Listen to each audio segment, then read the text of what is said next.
আদিতে ছিলেন বাণী, বাণী ছিলেন ঈশ্বরের সঙ্গে, বাণী ছিলেন ঈশ্বর।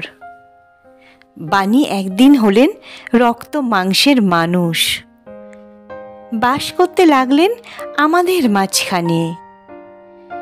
যিশু ঈশ্বর হলেও এই পৃথিবীতে আমাদেরই মতো মানুষ হয়ে এলেন, যাতে আমাদের পাপের ভার তিনি নিতে পারেন। তিনি মানুষ হয়েও একটা পাপ কখনো করেননি। ঈশ্বর হয়ে অন্যের পাপ তিনি ক্ষমা করেছেন। এমন কেউ এই পৃথিবীতে জন্মায়নি যে কখনো পাপ করেনি, একমাত্র প্রভু যীশু খ্রিস্ট ছাড়া। আর এমন কেউ নেই যে অন্যের পাপ ক্ষমা করার ক্ষমতা রাখে, একমাত্র প্রভু যীশু খ্রিস্ট ছাড়া। আমেন।